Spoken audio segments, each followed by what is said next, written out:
Imagine, she had two of the most powerful men in the world fall completely in love with her. She lost her kingdom before she was even 20 years old. And in the end, instead of letting her enemies drag her through the streets as a prisoner, she chose to die on her own terms. This is the true story of Cleopatra, the last queen of Egypt.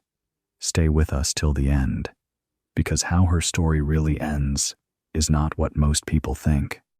And if you are new here, hit subscribe, because Story Fluency brings you a new true story every week to help you learn English the natural way. Cleopatra was born in 69 BC in the city of Alexandria, Egypt.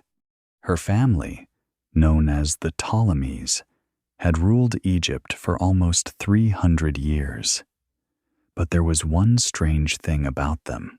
They were not actually Egyptian at all. They were Greek, from the family of one of Alexander the Great's own generals. Cleopatra grew up surrounded by wealth, power, and danger, all at the same time. Her own family had a dark habit of turning against each other. Brothers fought sisters. Parents were pushed off the throne by their own children. Murder inside the royal family was almost normal. Unlike most royal children of her time, Cleopatra was given a serious education. She is said to have learned to speak many languages, maybe as many as 9, including Egyptian itself, a language most of her own family never even bothered to learn. She studied science, medicine, and how to speak well in public. From a young age, she was becoming someone far sharper than anyone around her expected. When Cleopatra's father died, he left the throne jointly to Cleopatra and her younger brother, Ptolemy the 13th. She was also expected to marry him, following the strange royal customs of her family. She was only 18 years old.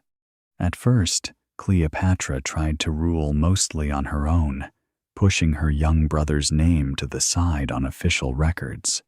This was a dangerous move. The powerful men advising her brother did not like being ignored by a teenage queen who clearly wanted full control for herself. The men advising her brother eventually turned the young king against his own sister completely. Cleopatra was forced out of the palace and pushed out of Egypt entirely, losing her throne to the very family she had grown up with. Most people expected that to be the end of her story. A young queen, pushed out by her own brother, quietly disappearing somewhere into the desert. Cleopatra had other plans. She began building her own small army, determined to fight her way back to the throne she believed truly belonged to her.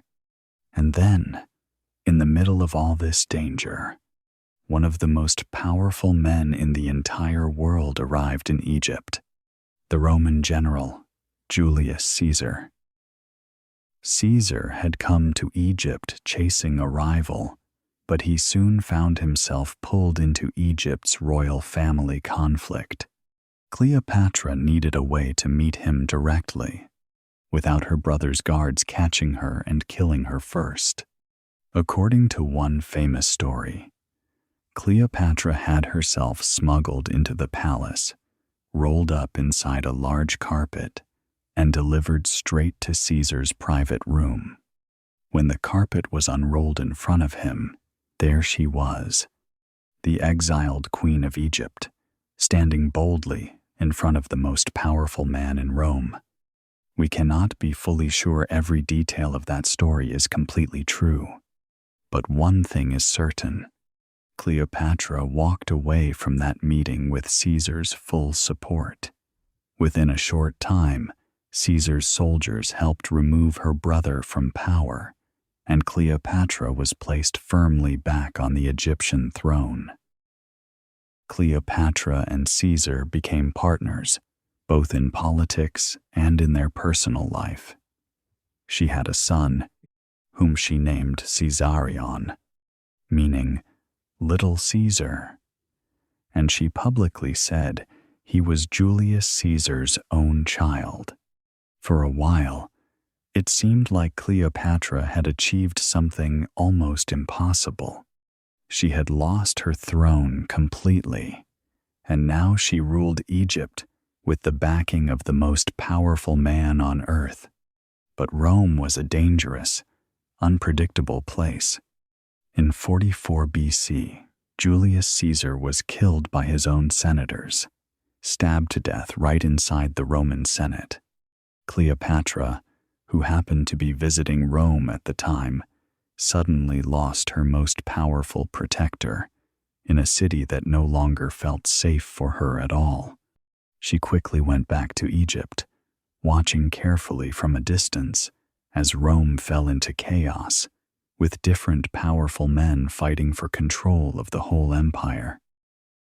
Out of that chaos, a new powerful Roman leader rose, Mark Antony. In 41 BC, Antony called for Cleopatra to meet him, expecting the Queen of Egypt to come and explain where her loyalty really stood. Cleopatra did not simply show up quietly. She arrived sailing down the river on a rich, golden boat, with purple sails, silver oars, and attendants dressed like gods from old myths all around her. It was a planned, dramatic entrance, made specifically to impress the powerful Roman general. It worked completely. Antony fell for her, deeply and publicly. The two became one of history's most famous couples, ruling side by side, mixing Egyptian wealth with Roman military power. Together, they had 3 children. But this relationship came with huge political risk. Back in Rome, another powerful man, Octavian, Julius Caesar's adopted heir, watched Antony's growing bond with Cleopatra with cold, careful suspicion. Octavian used Antony's relationship with Cleopatra as a powerful political weapon.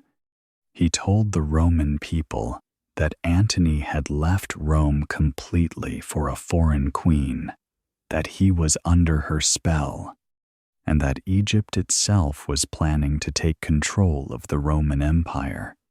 Eventually, this tension exploded into full war.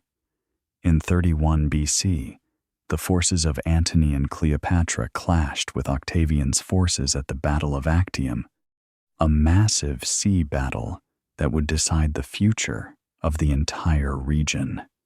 Antony and Cleopatra lost.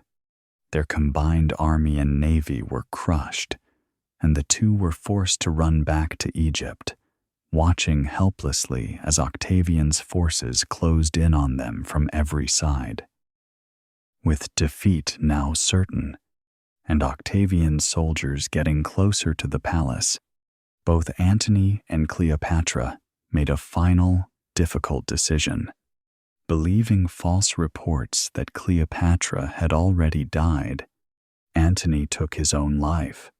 When Cleopatra learned the truth, she was heartbroken, facing capture by Octavian, who planned to march her through the streets of Rome as a humiliated prisoner. Cleopatra refused to let that happen to her. According to the most famous version of the story, she arranged to have a poisonous snake smuggled into her room, and she died from its bite, choosing her own death over public shame. She was 39 years old. With her death, almost 3,000 years of pharaohs ruling Egypt finally came to an end. Egypt became part of Rome, and the ancient world entered a completely new age. Cleopatra lost her throne once, as a teenager, pushed out by her own family. Most people in her position would have quietly disappeared. Instead, she rebuilt her power, not once, but twice, using her intelligence, her education, and her sheer will to survive in a world built almost entirely to favor men. History has not always been fair to her memory. For centuries, she was mostly remembered simply as a woman who used her beauty to control powerful men. But the real Cleopatra was something far more impressive, a highly educated ruler who spoke 9 languages, who governed a wealthy kingdom, and who fought hard, again and again, to hold on to power in a world that kept trying to take it away from her. Her story reminds us that being pushed down once does not mean your story is over. Sometimes, the people written off the fastest are the ones who fight the hardest to write their own ending. If this story moved you today, please like this video, subscribe for more true and inspiring stories just like this one, and share it with someone who needs a reminder that they can rebuild after losing everything.